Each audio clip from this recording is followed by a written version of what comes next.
বিবিসিকে দেয়া শেখ হাসিনার সাক্ষাৎকার নিয়ে যা জানা গেল। সব সংস্কার কমিশনের পূর্ণাঙ্গ রিপোর্ট প্রকাশের সম্ভাব্য তারিখ জানালেন আসিফ নজরুল। জানাবো যত বছর জেল হতে পারে টিউলিপের। এবং সর্বশেষ জানাবো জুলাই আন্দোলনে আহতরা এখনো কেন রাস্তায়। এতক্ষণ শুনছিলেন সংবাদ শিরোনাম, এবারে বিস্তারিত। তবে তার আগে অনুরোধ থাকবে আমাদের চ্যানেলটি সাবস্ক্রাইব করে বেল আইকনটি ক্লিক করুন। বিবিসিকে দেয়া শেখ হাসিনার সাক্ষাৎকার নিয়ে যা জানা গেল। সম্প্রতি শর্ট ভিডিও শেয়ারিং প্ল্যাটফর্ম সামাজিক যোগাযোগ মাধ্যম টিকটকে বিবিসির সাক্ষাৎকারে বঙ্গবন্ধু তনয়া দেশরত্ন শেখ হাসিনা শীর্ষক শিরোনামে একটি ভিডিও প্রচার করা হয়েছে। এই প্রতিবেদন প্রকাশ হওয়া অবধি উক্ত দাবিতে প্রচারিত ভিডিওটি 56,000-এরও অধিকবার দেখা হয়েছে। ভিডিওটিতে 6,000-এর অধিক পৃথক অ্যাকাউন্ট থেকে প্রতিক্রিয়া জানানো হয়েছে। ভিডিওটি শেয়ার করা হয়েছে প্রায় 600 বার। ভিডিওটিতে 3 শতাধিকবার মন্তব্য করা হয়েছে। ভিডিওটির মন্তব্য ঘর ঘুরে অধিকাংশ নেটিজেনকে উক্ত দাবির পক্ষে মতামত দিতে দেখা যায়। তবে ইন্টারনেটে ছড়িয়ে পড়া তথ্যটি সঠিক নয়।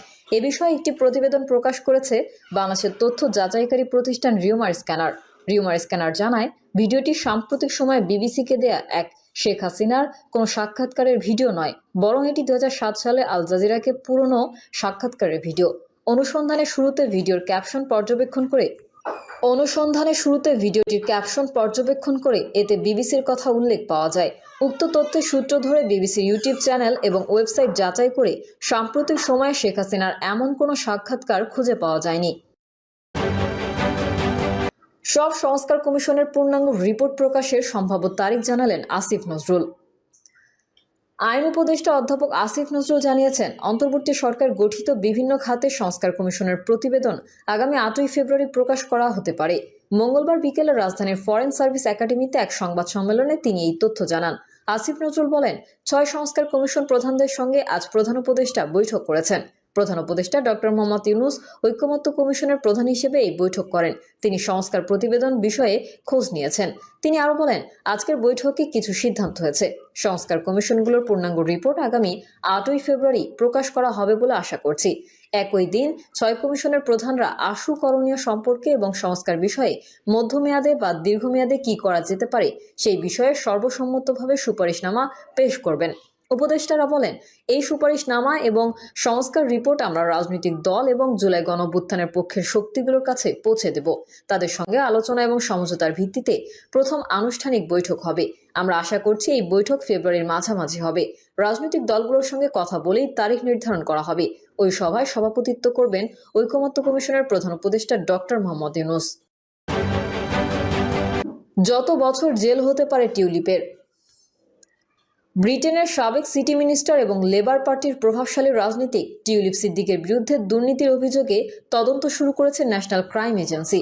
সম্প্রতি ঢাকায় বাংলাদেশের দুর্নীতি দমন কমিশনের সঙ্গে একটি গোপন বৈঠকের পরেই তদন্তের বিষয়টি প্রকাশ্যে আসে বলে জানিয়েছেন ব্রিটিশ সংবাদ মাধ্যম ডেইলি মেইল। টিউলিপ সিদ্দিক এবং তার পরিবারের বিরুদ্ধে অভিযোগ রয়েছে, বাংলাদেশের রূপপুর পারমাণবিক বিদ্যুৎ কেন্দ্রের চুক্তির মাধ্যমে তারা প্রায় 3.9 বিলিয়ন পাউন্ড আত্মসাৎ করেছেন। এই প্রকল্পের 90% অর্থ এসেছে রাশিয়ার ক্রেমলিন থেকে, যার বাস্তবায়ন করছে রুশ কোম্পানি রোসাটম। এছাড়াও টিউলিপের বিরুদ্ধে একজন বাংলাদেশি ব্যবসায়ীর কাছে থেকে লন্ডনে বিনামূল্যে ফ্ল্যাট গ্রহণের অভিযোগ রয়েছে। ব্রিটেনের ব্রাইবারি অ্যাক্ট 2010 অনুযায়ী কোনো ব্রিটিশ নাগরিক বিদেশে ঘুষ গ্রহণ করলে তার বিরুদ্ধে মামলা করা যায় এবং প্রমাণিত হলে সর্বোচ্চ 10 বছরের কারাদণ্ড হতে পারে। এনসিএ জানিয়েছে, তারা শুধু বাংলাদেশের অভিযোগ খতিয়ে দেখবে না, বরং টিউলিপের বিরুদ্ধে ব্রিটেনের মামলার জন্য তথ্য সংগ্রহ করতে পারে। এনসিএ ইতোমধ্যেই বাংলাদেশ সরকারকে সহায়তা করার প্রস্তাব দিয়েছে, যাতে আন্তর্জাতিক চুক্তির আওতায় টিউলিপের বিরুদ্ধে আইনি পদক্ষেপ নেওয়া যায়। এটি এনসিএর বাংলাদেশের দ্বিতীয় সফর। এর আগে 2023 সালের অক্টোবরে তারা অন্তর্বর্তী সরকারের সঙ্গে দুর্নীতির তদন্তে সহায়তার বিষয়ে আলোচনা করে। অভিযোগ রয়েছে, শেখ হাসিনার মন্ত্রিসভার সদস্যরা প্রতি বছর প্রায় 13 বিলিয়ন পাউন্ড বিদেশে পাচার করতেন। এর আগে টিউলিপ সিদ্দিক গত মাসে লেবার পার্টির পদ থেকে পদত্যাগ করেন। ধারণা করা হচ্ছে তার বিরুদ্ধে চলমান তদন্তের কারণে এই পদত্যাগ। লেবার পার্টির পক্ষ থেকে এক বিবৃতিতে বলা হয়েছে, এই অভিযোগের পক্ষে কোনো প্রমাণ উপস্থাপন করা হয়নি। টিউলিপ সিদ্দিকের সঙ্গে এই বিষয়ে কোনো যোগাযোগ করেনি এবং তিনি এসব অভিযোগ সম্পূর্ণ অস্বীকার করেন। টিউলিপ সিদ্দিক এবং তার পরিবারের বিরুদ্ধে দুদক আরও অন্তত 2টি ফৌজদারি তদন্ত পরিচালনা করছে, তবে তিনি এসব অভিযোগ সর্বস্বীকারে প্রত্যাখ্যান করেছেন। এনসিএ বা ব্রিটিশ স্বরাষ্ট্র মন্ত্রণালয় এ বিষয়ে আনুষ্ঠানিকভাবে কোনো মন্তব্য করেনি। বাংলাদেশ সরকারের সূত্র জানিয়েছে, বৈঠকে এনসিএ এর প্রতিনিধি দল আন্তর্জাতিক চুক্তি অনুযায়ী টিউলিপের বিরুদ্ধে অভিযোগ তদন্তের প্রস্তাব দিয়েছে। এনসিএ সম্ভবত টিউলিপের ব্রিটেনের হ্যাম্পস্টেড ও হাইগেট আসনে তার রাজনৈতিক ভূমিকা সম্পর্কেও প্রমাণ সংগ্রহের চেষ্টা করবে। জুলাই আন্দোলনে আহতরা এখনও কেন রাস্তায়? জুলাই আগস্টের আন্দোলনে আহতরা রাষ্ট্রীয় স্বীকৃতি, উন্নত চিকিৎসা, পুনর্বাসন এবং আজীবন ভাতা সহায়তা সহ বিভিন্ন দাবিতে সড়ক অবরোধ করে আন্দোলন করছেন। শনিবার রাত 10:30 থেকে পরদিন পর্যন্ত রাজধানীর আগারগাঁও ও শ্যামলী মিরপুর সড়ক অবরোধ করে আন্দোলন করেন তারা। জুলাই আন্দোলনে আহতরা উন্নত চিকিৎসা ব্যবস্থার সহ বিভিন্ন দাবি নিয়ে রাজধানীর জাতীয় অর্থোপেডিক হাসপাতাল ও পুনর্বাসন প্রতিষ্ঠান তথা পঙ্গু হাসপাতালের সামনে প্রায় 13 ঘন্টা সড়ক অবরোধ করে আন্দোলন করেছিলেন।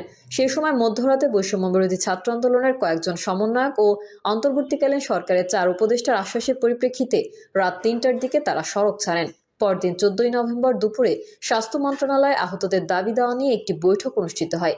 সেখানে বলা হয়, দ্রুত সময়ের মধ্যে জুলাই আন্দোলনে আহতদের উন্নত চিকিৎসা, রাষ্ট্রীয় স্বীকৃতি, পুনর্বাসনের ব্যবস্থা এবং যোগ্যতা অনুযায়ী কর্মসংস্থানের ব্যবস্থা করা হবে। আন্দোলনকারীদের অভিযোগ, সে সময় সরকারের পক্ষ থেকে 5 কার্যদিবসের মধ্যে তাদের দাবি বাস্তবায়নের আশ্বাস দেওয়া হয়েছিল, অথচ 3 মাস পেরিয়ে গেলেও কোনো দাবি পূরণ করা হয়নি। জুলাই আন্দোলনে আহতদের সুযোগ সুবিধার জন্য কেন বারবার রাস্তায় নামতে হচ্ছে আহত যোদ্ধাদের, এমন প্রশ্নে নানা মহলে চলছে আলোচনা সমালোচনা। সংশ্লিষ্টরা বলছেন, এই সরকারের বৈধতা দিয়েছে জুলাই আগস্ট গণ অভ্যুত্থানে আন্দোলনকারীরা, বিশেষ করে জুলাই আন্দোলনে যারা নিহত এবং আহত হয়েছেন তাদের কল্যাণেই এই সরকার বৈধতা পেয়েছে। ফলে অন্তর্বর্তী সরকারের উচিত ছিল সরকার গঠনের পরপরই গণ অভ্যুত্থানে আহতদের সর্বোচ্চ সুযোগ সুবিধা নিশ্চিত করা, অথচ আন্দোলনে আহতদের দাবি আদায়ে রাস্তায় নামতে হচ্ছে। এটা হওয়ার কথা ছিল না। এর মানে সরকার জুলাই আন্দোলনে আহতদের গুরুত্ব দিচ্ছে না। এটা রাষ্ট্রের জন্য লজ্জাজনক। কেন তারা রাস্তায় নামবে? তাদের রাষ্ট্রীয়ভাবে সর্বোচ্চ গুরুত্ব দেওয়া দরকার ছিল।